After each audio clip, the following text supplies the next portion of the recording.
All right, second show here, the pay-per-view. We got to get cracking here because we're already 27 minutes into this fucking show. All right, CM Punk and Umaga, they had a competitive match, and then Umaga beat him. Super kick, ass spot, thumb of doom, pin.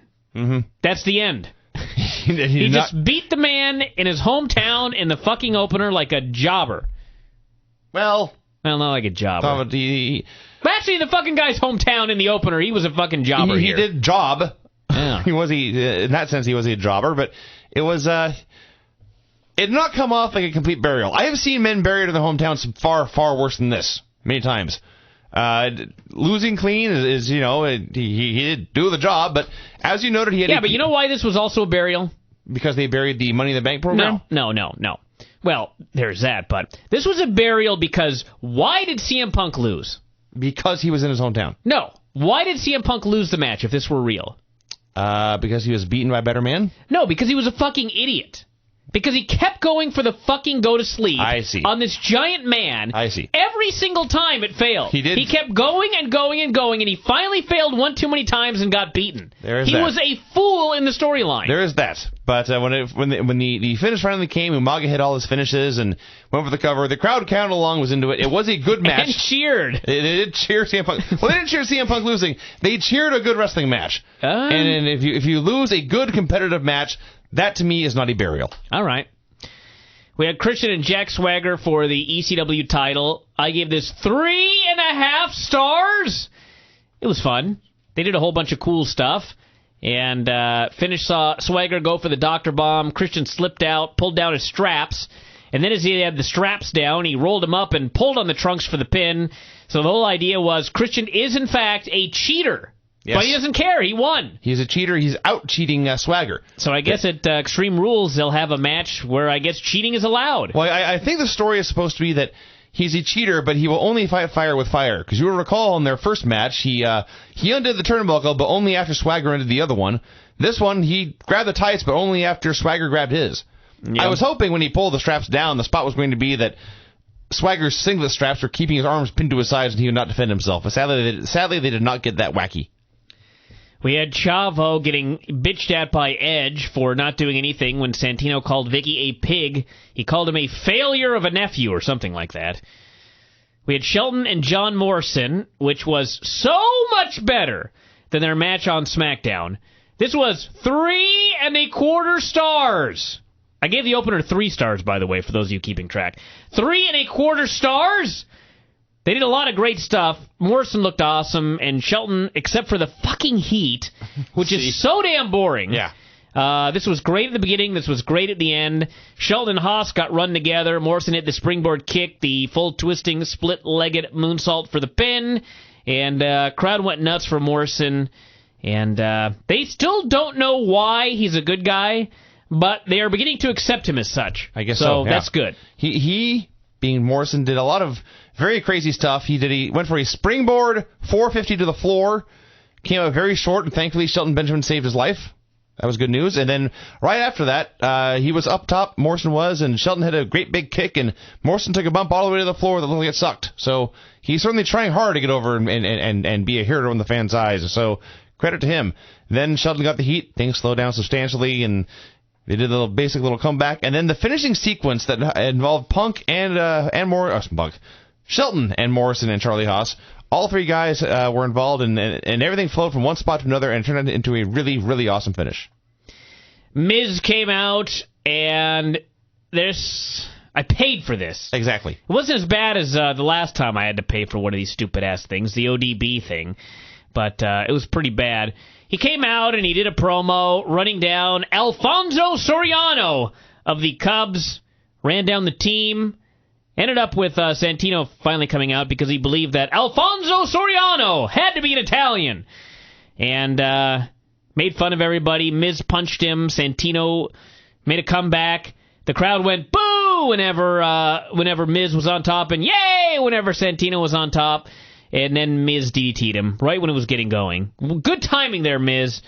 And then as they were leaving, Chavo ran down to prove he was not a shitty nephew and hit the frog splash, and that was that. It was, I don't know. It's like I wanted to hate it, but I guess I couldn't.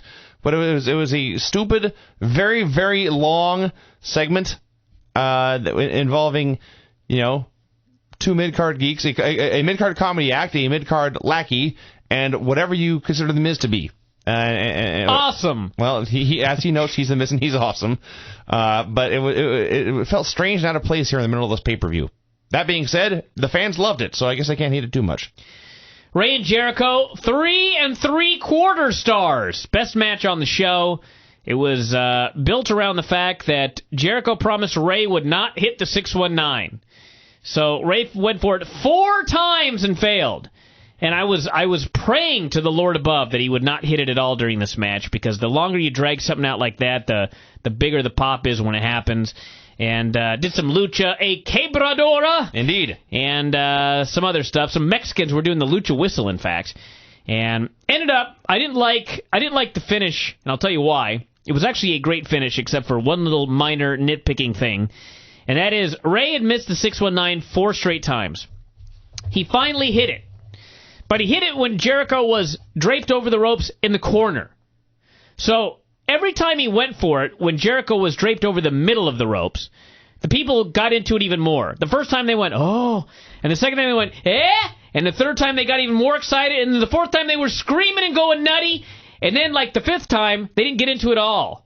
Because they didn't know he was going to go for the 619 because Jericho wasn't in the right spot. If he would have been in the right spot and Ray would have hit this, I think this would have been the biggest pop of the decade. Anyway, he hit it and got the win.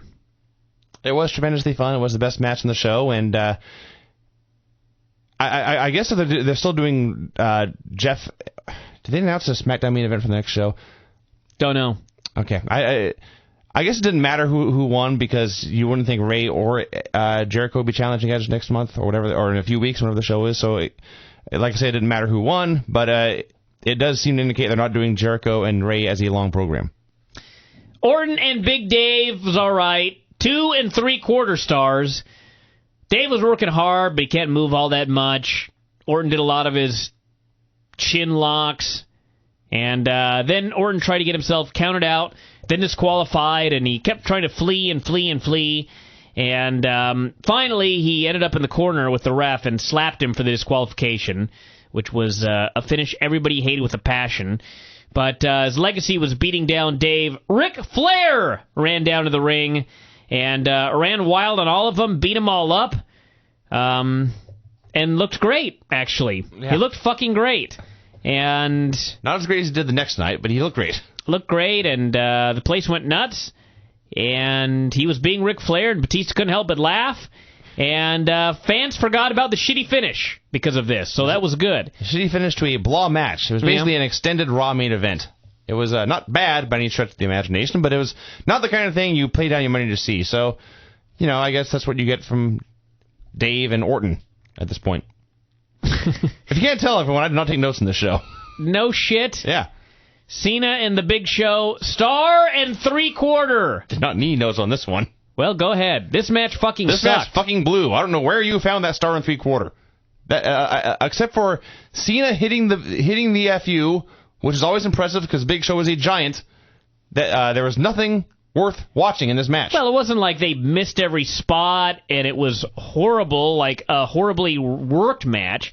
It was just the Big Show got the heat in 1 minute and then beat on him for 13 minutes. And then Cena won. When I said Orton and Dave was an extended Raw main event, I mean they filled in the extra time they had by doing more stuff.